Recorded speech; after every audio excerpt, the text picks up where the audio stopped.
How you doing, everybody? I would just like to introduce you to somebody I have admired for many years in the industry. We are so lucky to have Christel Lundqvist join us, not for one masterclass, but two masterclasses this afternoon. We are so happy to have you. Welcome. Well, thank you very much, and thank you for having me. It's a pleasure to be here. So thrilled to finally be in London. We're in the Iris Studios in London.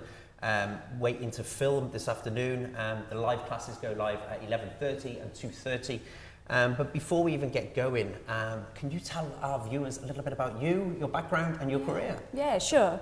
I'll make it really short because I'm quite old, so you get the short. You should get the short version. Elaborate a lot, yeah. Okay.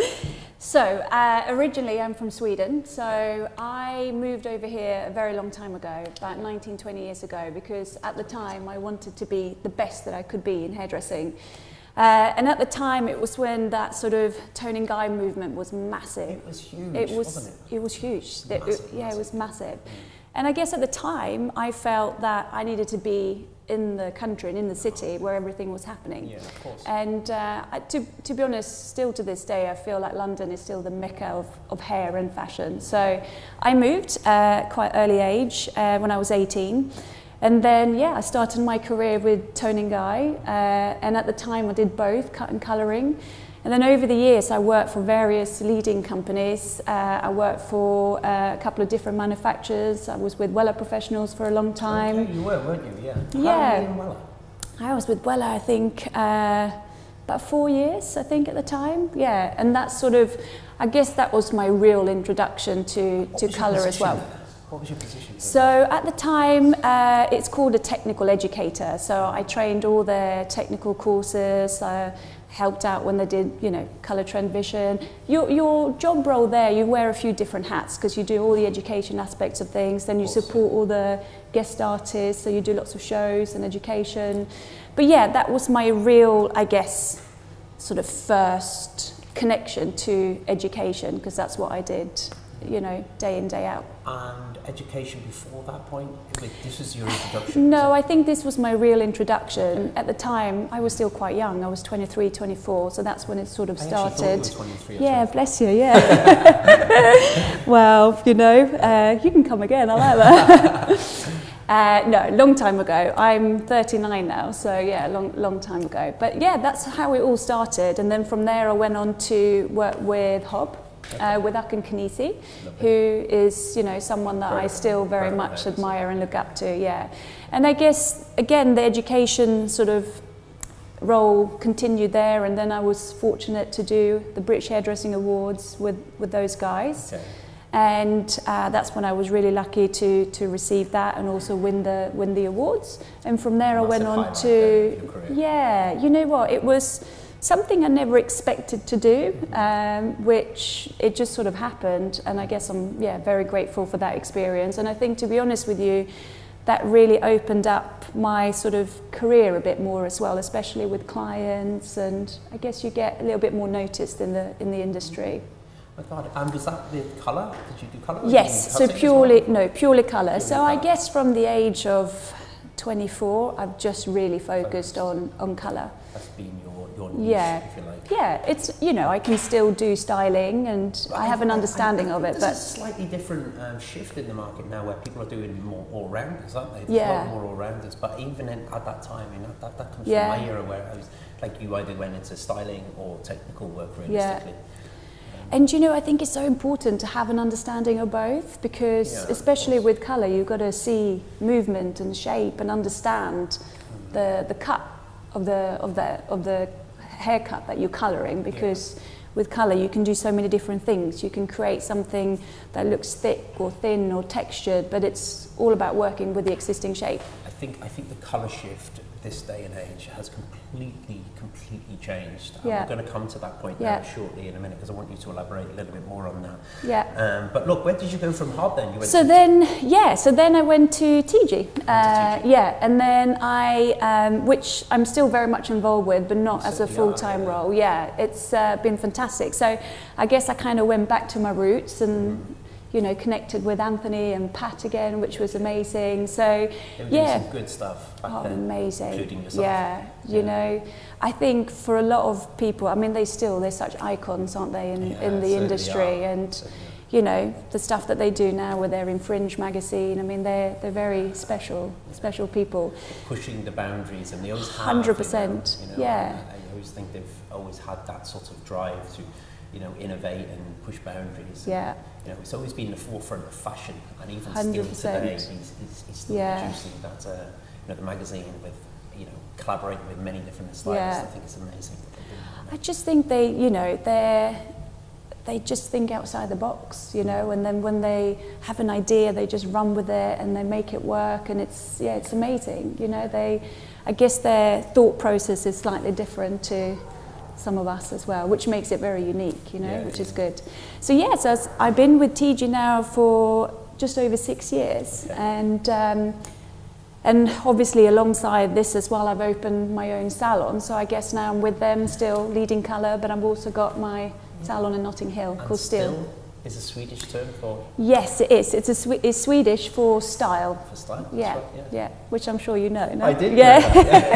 I wanted to tell the audience that. Yeah. So it's a Swedish, because it's Still is it's a great name, and even it was my partner actually, Philippa, that said that means style. It's all right, very good. I didn't know myself first. You did? She told me. Yeah. It's quite, I guess Swedish is quite descriptive, so you can use Still for anything because it's style, but it's probably used a little bit more for someone's like fashion awareness, or, you know, the look of someone. That's what Still is. Why is Still different in the market at the moment? What does Still do differently? What have you created there? Well, I guess my vision always, what I wanted to create was a place, where we focus very much on colour.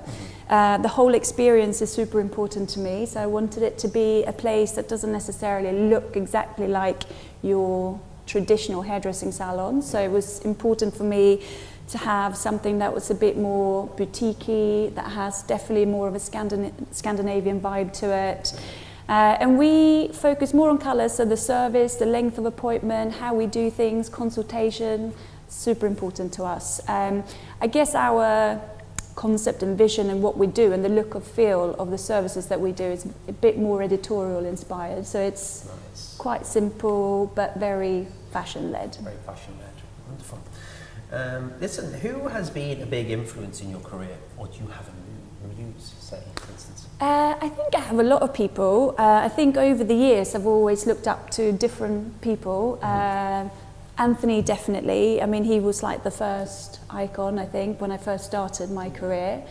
And I think over the years as well, I mean, there's so many amazing people. And then obviously I was fortunate to work with Akin, who I also very much respect. Yeah, incredible at cutting. So, but then I guess if you look outside the whole trade industry, there's so many people. I mean, Errol Douglas is amazing, but you've got Paul Hamlin, you've got Guido, you've got Anthony Turner. There's so many. I mean, look at Sam McKnight. There's so many different people. Like session hairdressers, cutters, colorists, and you draw so much inspiration from different people. Yeah, so.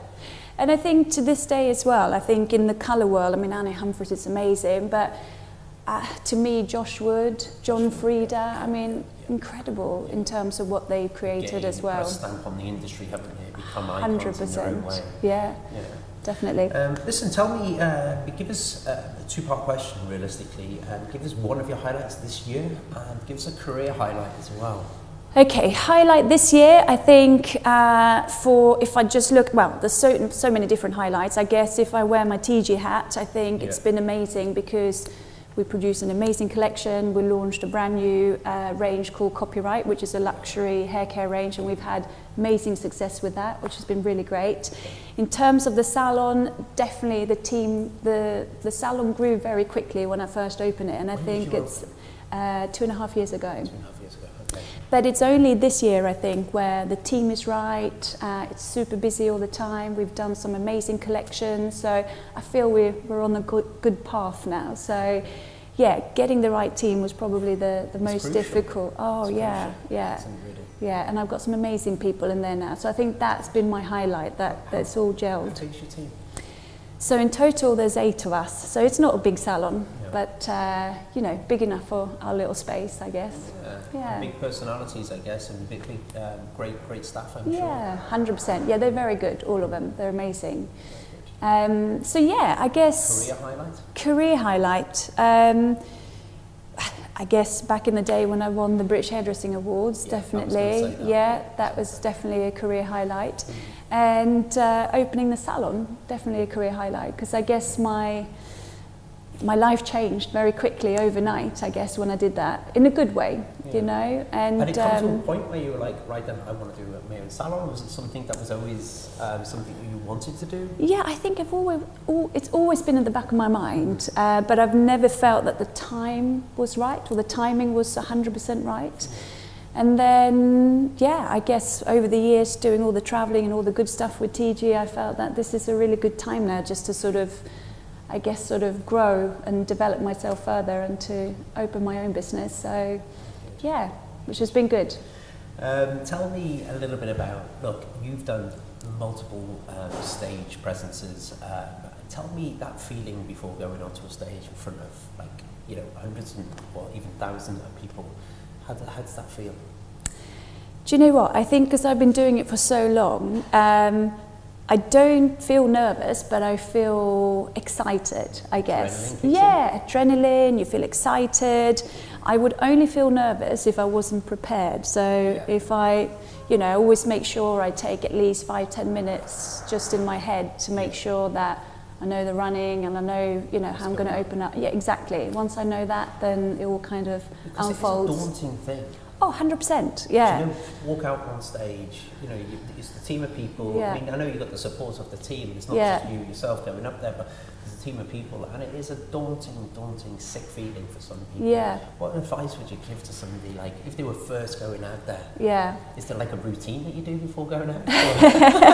Oh, I wish. No, I don't actually. Some sort of meditation? Yeah. No, you know what? Everyone's different. Yeah. I don't. I guess for me, it's really important just to have my headspace, and it's just, what's that saying? Fail to prepare, prepare to fail. And totally, I really believe in that, because, you know, if you know your subject, if you know what you're going to deliver, then usually it just runs quite smoothly. Yeah.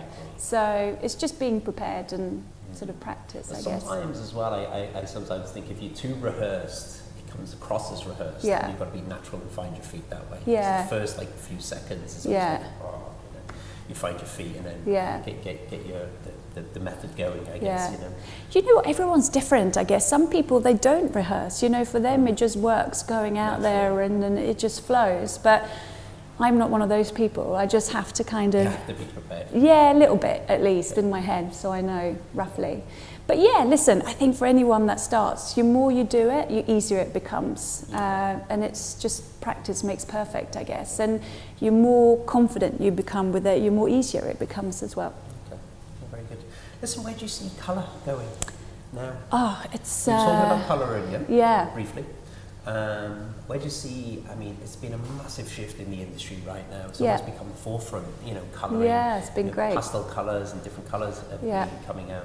Tell us a little bit about where you see it going anyway. So I think, listen, we're just on the road for it to become even greater, I think. You know, it's really interesting because in the 90s it really changed because all the manufacturers started producing more colours. You know, when I started, you probably relate to this a bit as well, we were doing perms and bleachers all the time.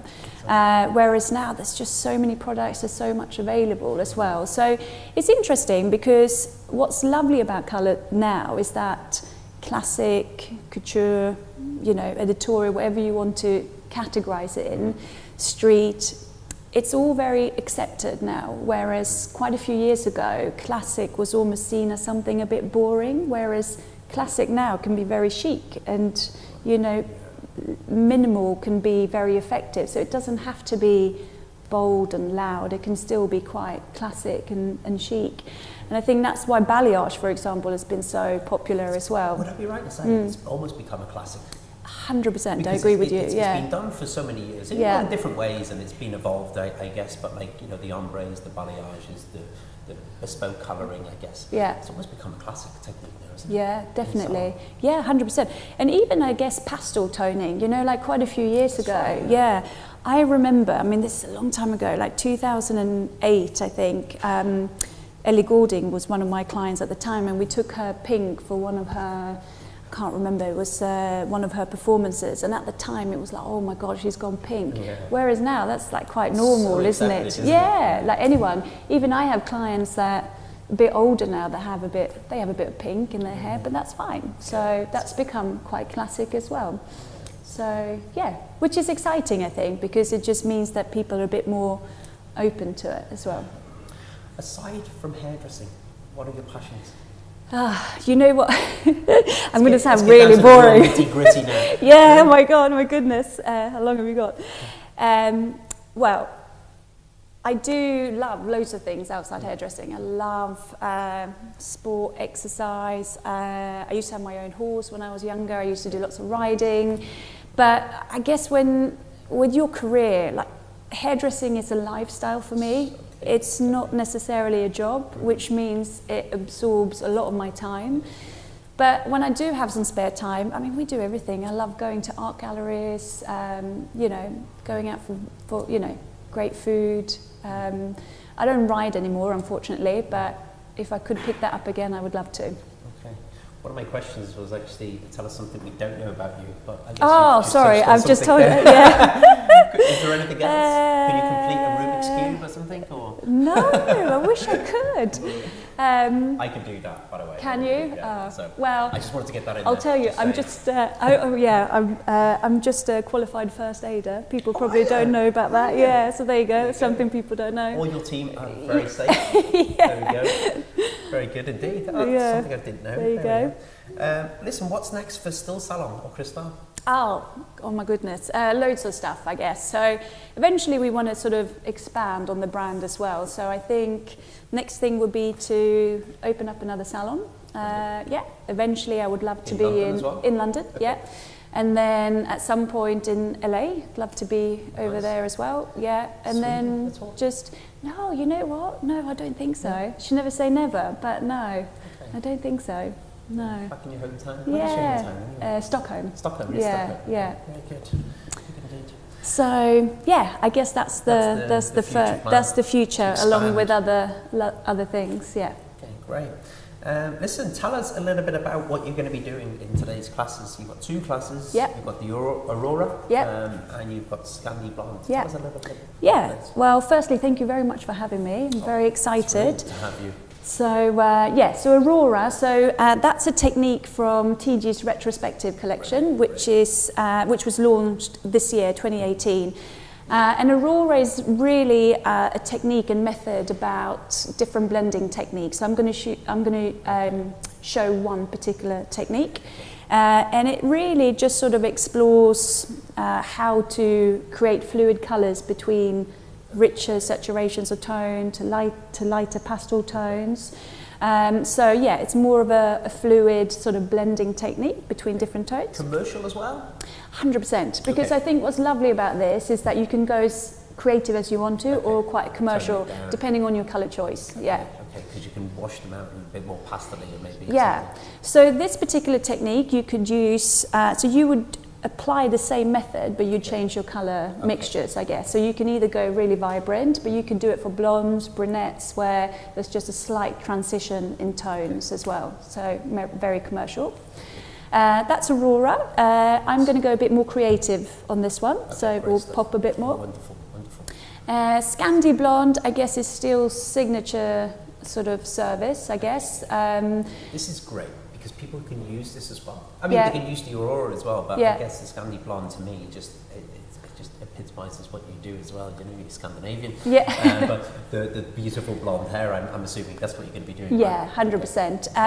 And you know what? It's so popular, isn't it, in our industry and in the consumer world as well. And to get the right blonde as well. 100%. And you're so right. That's what Scandi Blonde is for us. So it's really about creating something that's very bright and clean. So it's not too cool or ashy, and it's not too warm either. So it's just right in the middle. And there's so many different ways of doing it, but I'm going to use some freehand sort of painting techniques as well as all over application techniques as well. Wonderful. We cannot wait. Anyway, so we're going to get ready for your class right now. So if you don't have a ticket, you can go and get one now on hairdressinglive.com and purchase this lovely lady's classes this afternoon at 11:30 and 2:30. Thank you very much for joining us. Thank you very much, Paul. Thank you. Thank you. That was brilliant. Thank you. If you like what you've seen, leave a comment below and subscribe to our YouTube channel.